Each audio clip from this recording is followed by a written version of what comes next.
Hey guys, what is up? Super K-Man Rocks here, and we are here for my LTA North LCS. Let's be honest, it's the LCS now, Promotion Tournament Round 2 overview and analysis video. This is going to cover everything leading up to the finals, to the big, promotion series, the best of 5 that will determine who ends up taking that guest spot in the LCS for 2026. We're going to cover everything up until that point. Of course, there will be a video on the finals, but that series is getting its own video where we cover everything in depth on a game-to-game basis as we do for the finals, but we have to get there somehow, and two teams have to qualify for that grand final series to see who's going to be facing off to get the opportunity to be in the LCS for 2026. I'm excited to see who gets there. I hope you guys are as well. If you are, let me know down in the comment section below. This has been quite an eventful promotion tournament just in terms of storylines and narratives because of everything that's been going on over the course of the past couple of days, but even beside a lot of the, crazy storylines, the delays, the suspensions, even besides all of that, there's been a lot of fun gameplay to talk about. So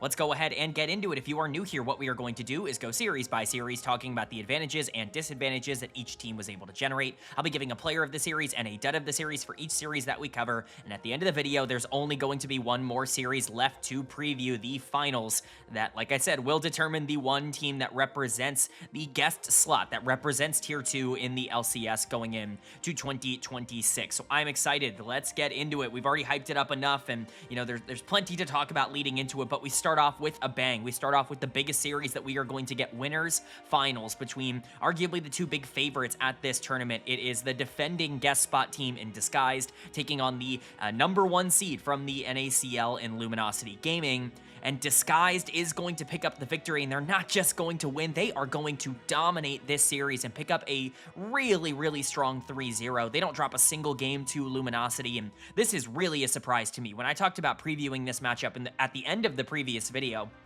I really expected DSG to struggle in terms of how this was setting up. I thought Luminosity was on fire. I feel like this team has a ton of cohesion that DSG doesn't necessarily always show. I think that there are a couple of lane matchups that I just favor LG on. I think Tomio is somebody I would expect to be better than XU. I think Insanity is somebody I would expect to be better than Darkwings. And so when you look at this matchup, I was just a bit concerned, like, hey, are DSG even more talented than a team like Luminosity, let alone the fact that I think LG has better macro? But all of that goes out the window because DSG step up here today. A lot of the progression that DSG made over the course of the summer split to get themselves a top 6 spot to actually be a competitive team in the playoffs, it all very much has come to fruition now. And whatever we thought about Luminosity versus DSG, being the two big favorites, there is clearly one big favorite for the rest of this tournament with how this series ended up breaking down, and that is Disguised to get back into the LCS. Let's go ahead and talk about it. Player of the series is kind of up for interpretation just in terms of who you want to go for. I think there's 3 really good candidates here. The broadcast ended up giving it to Castle, which I think is fine. He was good on weak side for the most part in this series, and he did a great job going into Fake God. He certainly was the better top laner, and we'll talk about Fake God, who I think really struggled throughout this series, but I don't think Castle was important enough in terms of the aggressive and offensive plays that DSG made for me to give him player of the series. I think he was mostly just incredibly stable on the back end, and then had a couple of big moments at the end of game number 3 on the Scion. But for me, this should probably go to one of the 2 bot lane members, either Rahel or Huhi in the support position. I'm going to lean towards Huhi in the support position because I really do think this series was his in terms of the, playmaking and the aggressive plays that happened. I think he was creating almost everything and even really peeling off for Rahel, especially in that game number 1 to help set up those wins. That Rakan game was excellent, and I think that's really what tipped it over the edge for me, is I think you can make a strong argument that that was the single best game of the series from anybody here today, was his Rakan game in game number 1. Huhi's not had the best 2025, especially considering the legacy that he has individually as a player. We look and think of him as, one of the best supports and even mid laners of all time in North American League of Legends history. This guy is so ridiculously accomplished, a multiple-time champion, multiple-time first-team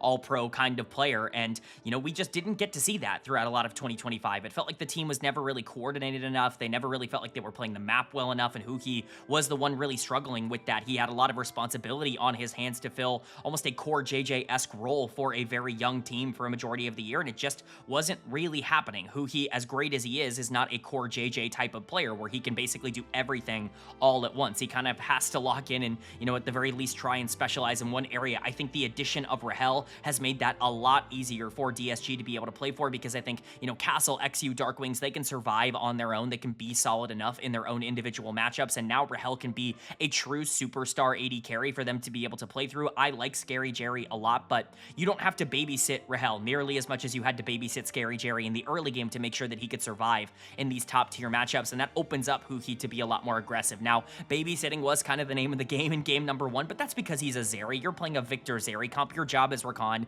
is to peel, and then he got to play really offensive for the rest of the series. The Seraphine was good in game number 2, not necessarily a main character type of performance, but still very good from him in that second game. And then, I mean, Blitzcrank hook after Blitzcrank hook after Blitzcrank hook in game number 3. That was a highlight reel type of performance from Huhi. To me, it was a no doubt like player of the series. He was absolutely the best player on the Rift here today, but I think you can also make a really strong argument that it should go to Rahel for the damage he was able to output. It's all well and good for Huhi to peel him off in game number 1 and, you know, to play the Blitzcrank to set up a lot of these kills in game number 3, but you still have to utilize it as the AD carry. You have to be better than your opposition, and you know what?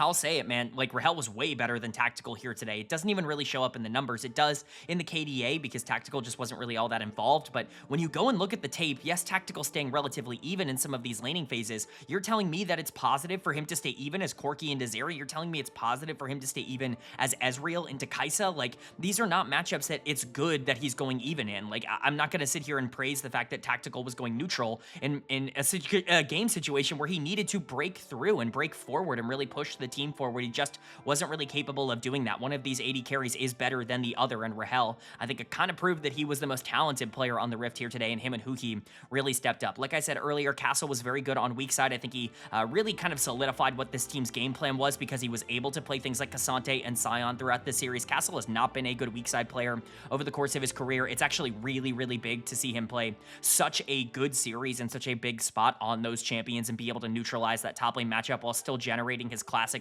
leads in laning phase. And then Xu and Darkwings were fine. Xu is still not a superstar. He definitely struggled in a couple of key areas, but as an engaged threat on this team to set up for everybody else, your KDA is just naturally going to be a bit worse. Darkwings was overall fine, maybe not quite as good as Insanity was on the other side because I think that laning phase is just way better for LG, but they didn't need jungle mid in this series. Top lane won and bot lane really won and really dominated, and that's where DSG got their advantage. And for Luminosity on the other side, this is definitely a disappointing outcome, not just because you lost, but because you got trounced. I think there was a lot of hope and optimism from this organization and from this team that, like, they've been talking all year, like, hey, we're an LCS caliber team. We're an LTA North caliber team, and it's really just a matter of time before we end up getting there. Don't worry about the best of ones or whatever that happened in the regular season. We're going to be able to sweep our way to win the NACL, and we're going to be able to get that guest spot. Well, here's like the real first test of like true resistance towards that plan for LG, because it really kind of felt like a formality with the way that they had been talking about it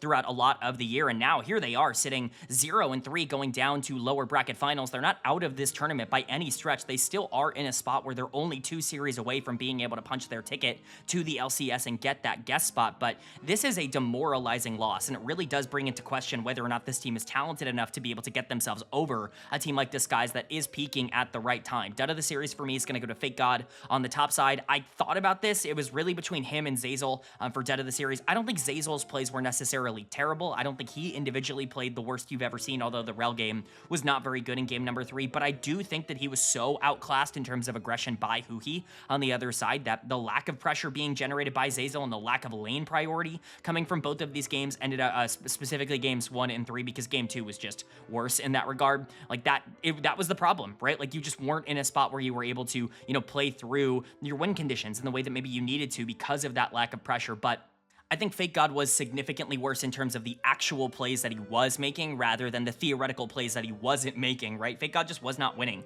on the top side of the map. Castle did a phenomenal job of shutting down a lot of these aggressive matchups that Fake God wanted to opt into. Mbessa into Cassante is very much Mbessa favored in the early game. Aatrox is there to try and punish the Sion for being, super passive in the early game, and none of that just ended up breaking down. The Rumble game was also terrible in game number 2. We can talk about, games 1 and 3 because they're the ones I'm really focusing on. Game 2 is just kind of weird in terms of the way that it was executed, but Fake God was pretty bad in game number 2 as well. And so you just end up in one of these spots as Luminosity where a player that's been so consistent for you and has been able to play in a multitude of different roles and styles for you throughout this year was not capable of stepping up here today. And Castle being better was a big problem for LG. But again, the other major issue was the bot lane. I don't think Tactical was very good at all here today. He was uncharacteristically passive and uncharacteristically safe. And I think that is the concern here, is just like Rahel is a more talented AD carry, We kind of knew that going into the series. I thought Tactical was good enough to be able to hang with him in terms of being able to play the 2v2 and, you know, being a big piece in these team fights. But honestly, there was a gigantic ADC gap, and we already talked about the support gap in this series. And if those three things are going to happen, if top ADC and support are all going to be negatives for Luminosity, it does not matter what happens in the jungle mid duo. Tomio was fine in this series. I actually think some of the plays he went for were relatively positive. I think at times he had more of a map impact than someone like XU did on the other side, and a lot of that came from the mid lane pressure that Insanity was able to generate. He was definitely better than Darkwings in this series, but it just didn't matter if you're losing top and bot lane, if you're giving over basically all the priority onto these hyper carries for Rahel on the other side and these big tanks for Castle. How are Tomio and Insanity ever supposed to play? It's just a really, really bad setup here for Luminosity, and they got heavily punished for it. They now go down to the lower bracket. We'll talk about the series that they have to try to get themselves into finals, but this is a demoralizing and motivation-killing loss. Hopefully they can recover, and for DSG, they are now one series away from reclaiming their guest spot slot going into 2026. That's obviously what they're looking for here. If they can win in the grand finals and reassert themselves, everything will have been worth it. They made great strides at the end of the year, and it's more than paying off right now.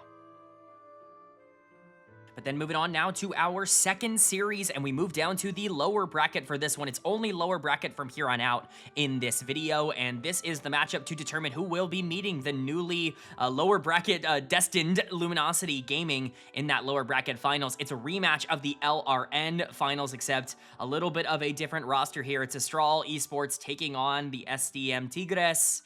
And Estral, somehow, someway, with a substitute top laner who is, I believe, like a Masters level mid lane player who's never played competitive, at least for, you know, any major teams. Somehow, someway, that team that lost to Tigres just a few months ago ends up coming out here and 3-0ing them with that substitute top laner and moving on to lower bracket finals. It's a ridiculous outcome, but one that's not particularly surprising from a names perspective, even if you take Summit out of the top lane and put Shintal into the top lane, which is obviously a massive downgrade. You're basically playing 4v5. Not that Shintal was bad, by the way. This guy played totally fine throughout basically every single game that he played in this series, and we'll talk about that even in a matchup in Game 3 that I think is really tough on the Malphite. You don't really have a Malphite angle here in any possible situation for Shintal, and he still did fine on it.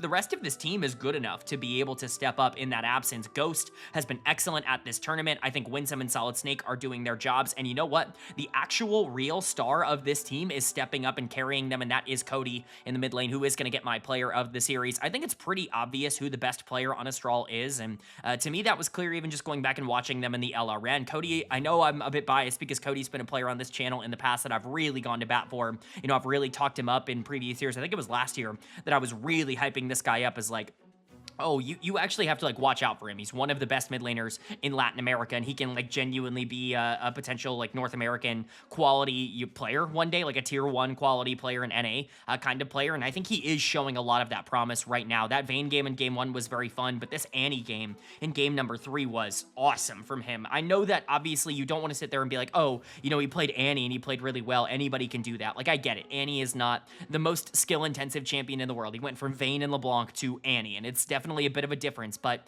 there is a difference between good Annie players and bad Annie players. Just ask Quad over on FlyQuest. He's not exactly the most prolific or proficient Annie player in the entire universe. He had a lot of struggles on that champion internationally. Cody looked incredible at being able to be in the right place at the right time. That's the big difference, is his macro is just so good. His ability to play the map is really, really solid. You guys know me, and you know what I like in terms of mid laners. I've gone to bat for players like Zeka and Cream and in the past. Like, they've been the channel darlings in the mid lane position, and Cody, I think, kind of fits a similar mold where he's a very lane-dominant player who's good at generating advantages, but he's so smart at playing side lanes that he can just open up options for the rest of the team. When he has to play for team fights, he can do that. He can, you know, shove and roam. Like, it's that style that I always tend to gravitate towards, and I think he's just not getting enough credit. This guy's genuinely like a tier 1 caliber mid laner. I'm not going to say that he would be a superstar in the LTA North and the LCS or anything like that, but do I think he could have a slightly better performance than someone like Miru ended up having? You know, maybe. Like, I think that is the kind of player that you can be comparing Cody to. I really do think he's at the very least close to that level of impact, so want to give him a lot of credit there.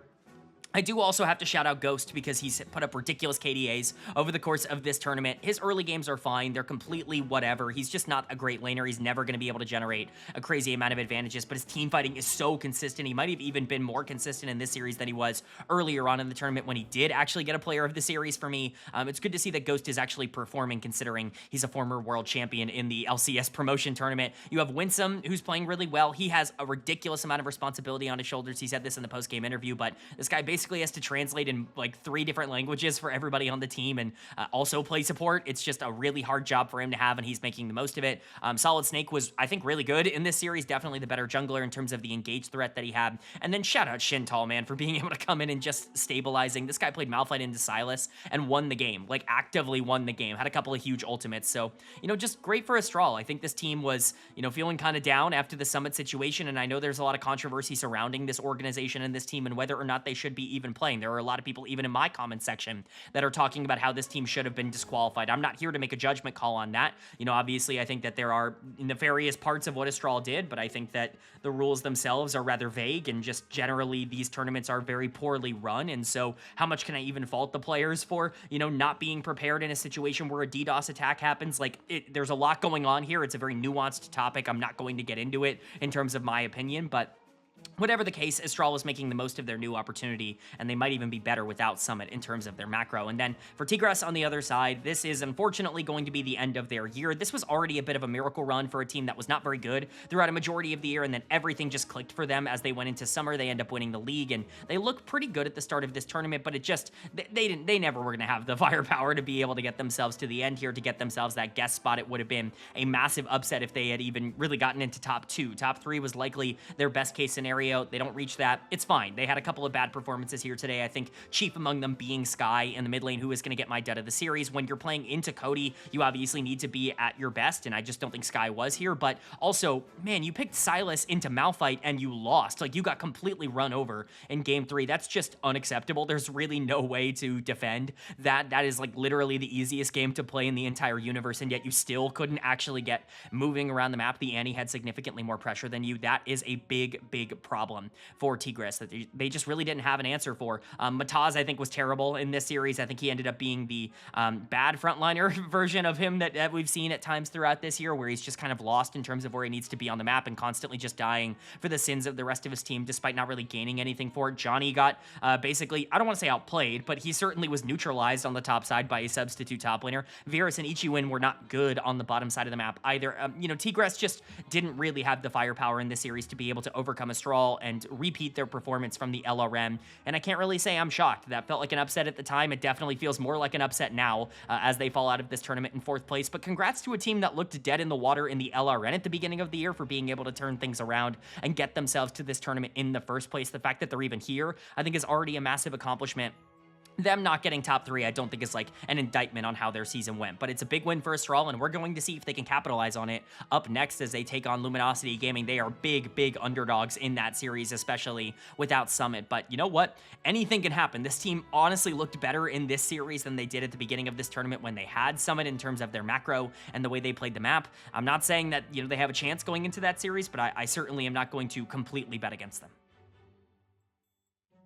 But that's going to bring us to our 3rd and final series of the video, and again, maybe the biggest one, because this is lower bracket finals. The winner gets to go on to the grand finals in Mexico City to take on Disguised for that LCS guest spot, and the loser is done. They have no more second chance, no more second opportunity. It was a matchup between Luminosity Gaming and Estral Esports, and Luminosity Gaming is going to pick up the 3-0 victory. Again, this is not an upset. This is not a surprise. This is everything going according to plan for Luminosity. Maybe not according to plan, because their plan was to already be in the finals by winning that upper bracket final series against Disguised, but because that did not happen, they had to win this one, and they get the job done. This kind of reinstalls, I think, a lot of the confidence that I had in Luminosity. Not that it completely, absolves them of the problems and the faults that they had in that previous series against Disguised, but rather I think this at least showcases that the version of this team that we thought we were going to get is still very much there, because we've seen throughout this tournament, Tigres, Estral, they're playable teams. Like Conviction,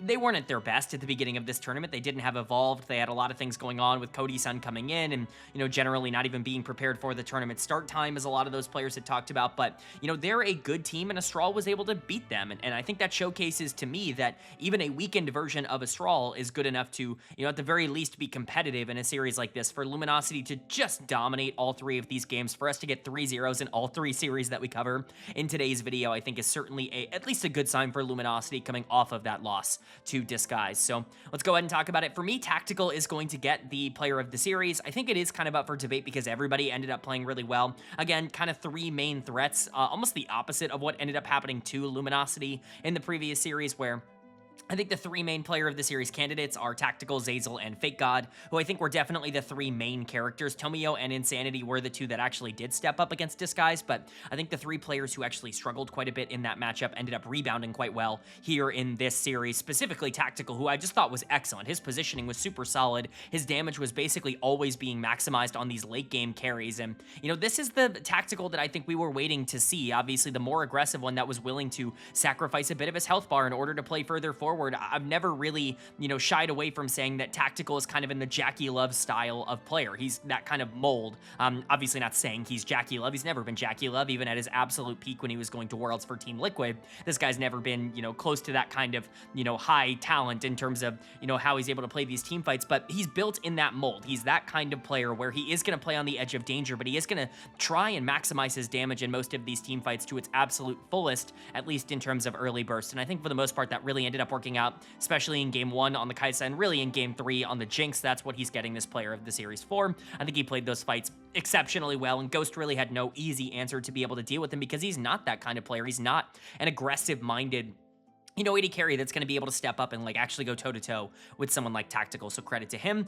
I want to give a big shout out to Zeyzal, though. I think the setups this series were really solid. Was very surprised when he got MVP on the broadcast. I think he was good here today. I wouldn't necessarily have really pushed for him for player of the series, but the Milio was solid in game number 3. I think he had some great engages on the Nautilus in game number 2. I think that's really the game you're looking at for Zeyzal and seeing kind of the player of the series type of performance, but I didn't necessarily feel like he was ever the most relevant player on the Rift. I just think he was generally pretty good. I think Fake God definitely deserves a shout. I think he would have had a bigger shout if he wasn't going into Shintal on the top side here for Estral, because obviously, he's that substitute top laner. He's not expected to go up against a player like Fake God at his caliber and be able to duel, one-on-one with him, but Fake God was excellent and was absolutely dominant in terms of the way he was able to play these games out, especially at the end there on the Renekton, a champion that I kind of consider a bit of a signature pick for him. He was just really consistent when he was getting to play from ahead. Tomio and Insanity were certainly fine. Insanity was once again better than his mid lane opposition, this time in Cody, which we will talk about on the other side. Cody giveth and Cody taketh away, unfortunately, in their biggest moments, and Tomio played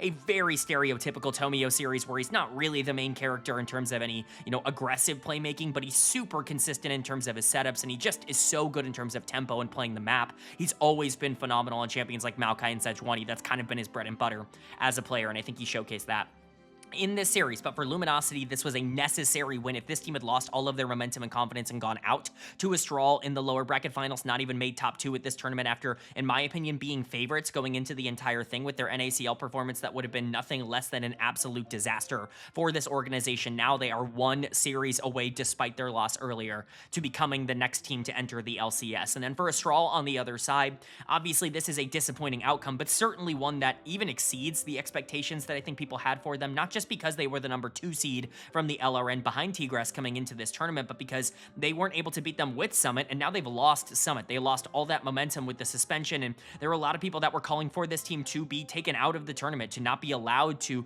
try and qualify. Again, I'm not going to touch upon my thoughts and opinions. If you want to talk about it in the comments, you're more than welcome to do so. I'm not going to stop you, but I'm not going to engage in that conversation. It's just not particularly, interesting to me. I think there's more pressing things to talk about when it comes to these two teams guess, more relevant things to talk about when it comes to these two teams. But Estral did put up a good fight to get top 3 here, and I think they did prove that at least a couple of these players on this team deserve a good look for Tier 1 going into next year. I think Cody was definitely looking like the player to watch for Estral. He just did not play well here today. He's going to be my dud of the series. That Silas game was disgusting in game number 1, and it's really unfortunate because he just watched what a bad Silas game looked like for Sky on the other side of the matchup just the previous day. For him to come out in game number 1 and look super bad on that, it's just not a good look.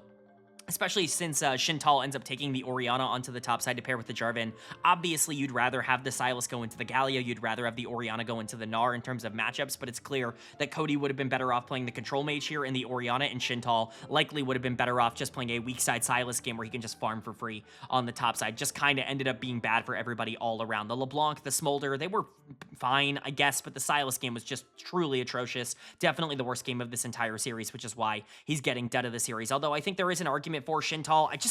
You can't give it to him, right? Like, this guy's a substitute. He's not supposed to be here in the first place. He's a Masters tier mid laner playing top lane in a promotion tournament. Like, I can't sit here and say that he is the biggest problem with the team or that he is the reason that they are losing. This is the result that we should have been expecting from him throughout the entirety of this tournament. The fact that he was anything other than this in the previous series is more credit to him than it is anything else. Ghost and Winsome also had their worst series of the entire tournament. Pretty bad time for that to happen, but not majorly surprising that Tactical and Zeyzal are just a better bot lane duo. And Solid Snake's fine, but he's certainly not a star. Tomio's almost always going to be better in terms of the mid-game pressure that he's able to generate. For Estral, I think this is generally an okay outcome, but, you know, things would have gotten quite contentious if a team with this kind of reputation right now ended up making the finals. I think for everybody involved, it's probably best they go out in 3rd place. And for Luminosity, they now get their chance. Again, I can't reiterate enough. It does not matter that they lost to Disguised in the upper bracket. All they have to do is win this time. If they go, 1-1 against Disguised in best ofs at this tournament, they still end up making the LCS. And so it's one series to determine everything. We'll preview that